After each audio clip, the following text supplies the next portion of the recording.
안녕하세요. 아나운서 최미영입니다. 반갑습니다. 오늘은 여러분과 발음에 대한 이야기를 해볼 텐데요. 네, 발음 이 두 가지만 안다면 걱정 없습니다. 첫 번째는 바로 입이고요. 두 번째는 혀입니다. 우리 지금부터 입과 혀에 대한 이야기 본격적으로 시작해 보겠습니다. 먼저 입에 대한 이야기를 해볼게요. 여러분, 지금 옆에 스마트폰이 있다면 녹화 버튼을 한번 눌러보시고요. 스마트폰으로 이 영상을 보고 계시다면 거울을 준비해 주시면 좋을 것 같아요. 네, 준비가 되셨다면 저하고 같이 이 발음을 해보겠습니다. 아, 이, 우, 에, 오. 되셨다면 녹화를 한번 확인을 해보시고요. 그리고 거울로 연습하시는 분들께서는 다시 한번 거울을 보면서 확인을 해보실 텐데 도대체 무엇을 확인하느냐? 여러분의 입 모양을 확인해 주시기 바랍니다. 같이 한번 가볼게요. 아, 이, 우, 에, 오. 네, 여러분의 입 모양이 지금 저와 동일하게 움직이고 있나요? 입술이 위아래로 그리고 양옆으로 그리고 가운데로 잘 모아지는 그런 자유로운 형태를 띠고 있어야 하는데요. 많은 분들이 입술을 잘 움직이지 않으십니다. 그런데 입술을 움직이지 않으면 발음이 불명확해져요. 실제로 제가 예전에 한 10년 전쯤에 발음이 몹시 좋지 않았던 시절에 제 영상을 보게 되면 제가 이렇게 이야기를 하고 있습니다. 안녕하십니까, 최미영입니다. 오늘부터 여러분과 발음에 대한 이야기 해보도록 하겠습니다. 제가 윗입술을 고정하고 윗입술로 윗이를 가리면서 이야기를 하니까 느낌이 어떤가요? 단번에 발음이 안 좋아지죠? 심지어 목소리도 작아지는 것 같습니다. 그렇기 때문에 여러분께서 정확한 발음으로 큰 목소리를 내고 싶으시다면 가장 1순위는 입을 크게 움직여 주셔야 합니다. 지금부터 이렇게 한번 연습을 해볼게요.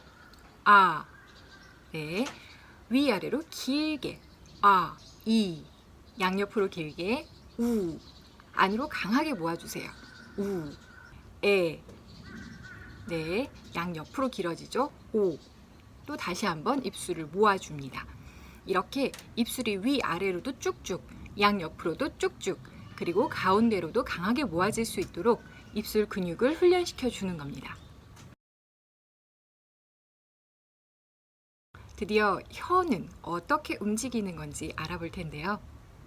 혀가 굉장히 중요한 이유는 무엇이냐면 이 혀가 입천장 어디에 닿았다 떨어지느냐에 따라서 발음이 만들어집니다.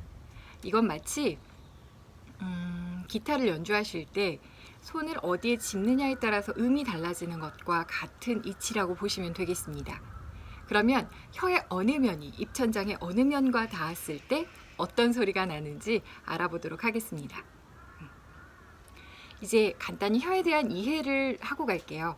혀라고 한다면 이 앞부분을 제가 혀 끝, 그리고 이 부분을 혀의 면, 그리고 이 부분을 혀의 뿌리라고 일단 지칭하겠습니다. 이렇게 인지한 상태에서 여러분 가볍게 입을 닫아 보실게요. 제가 아까 말씀드린 이 포인트들이 입천장 어디에 닿는지를 한번 느껴보세요. 이 혀 끝은 앞니 뒤쪽에 닿아 있을 거고요. 맞나요? 이 혀면은 경국에, 입천장의 딱딱한 부분에 붙어 있을 거예요. 그리고 마지막으로 이 혀뿌리는 연국에, 목구멍 쪽에 붙어 있습니다. 맞는지 다시 한번 체크해 볼게요. 다들 맞으시죠? 네. 이렇게가 한 세트예요. 발음을 이루어주는 조음점 세트입니다. 다시 한번 보게 되면 혀 끝은 앞니 뒤쪽에, 혀면은 경국에, 그리고 혀뿌리는 연국에 이렇게 입천장에 닿아 있습니다.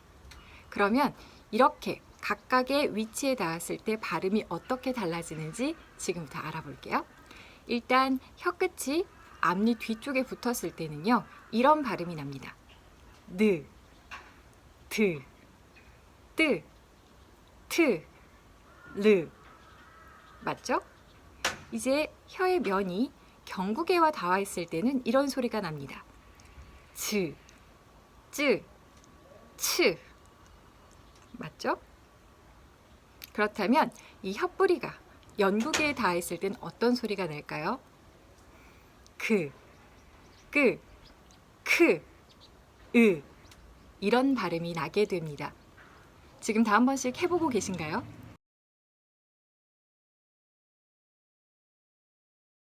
무브프 같은 경우에는 입술이 붙었다 떨어집니다. 무, 브, 프. 그리고 흐 발음 같은 경우에는 입천장 어디에도 혀가 닿지 않습니다. 그냥 목구멍에서 바로 흐 하고 빠져나오는 소리입니다. 이쯤 되면 여러분 이 발음이 굉장히 궁금하실 거예요. 도대체 시옷 발음은 어떻게 하는 겁니까? 네. 시옷 발음 때문에 고민하시는 분들이 굉장히 많은데요. 시옷 발음이야말로 이 조음점만 정확하게 사용하셔도 굉장히 완화될 수 있는 발음입니다. 그런데 많은 분들께서 이 시옷 발음의 정확한 위치를 잘 모르시기 때문에 이 혀가 어떻게 되느냐? 그래서 하고 앞니 앞으로 나오게 됩니다. 그런데 시옷 발음은 절대 앞니 앞으로 나오지 않습니다. 정확한 위치가 어디냐 하면요. 아까 말씀드린 것처럼 앞니 뒤쪽에 이 혀끝이 닿을까 말까 하면서 이 미묘한 사이로 강하게 공기가 빠져나가면서 발음이 만들어집니다. 어렵죠? 네. 여러분 지금 저와 함께 이 앞니 뒤쪽에 혀끝을 닿을까 말까 넣어놓은 상태에서 공기를 한번 밀어내 보겠습니다. 스. 네, 여러분 발음 잘 되시나요? 네. 처음에는 아무리 정확한 위치를 안다 하더라도 발음이 생각했던 것처럼 명료하게 나진 않아요. 그 이유는 혀 끝에 힘이 좀 부족해서 그렇습니다.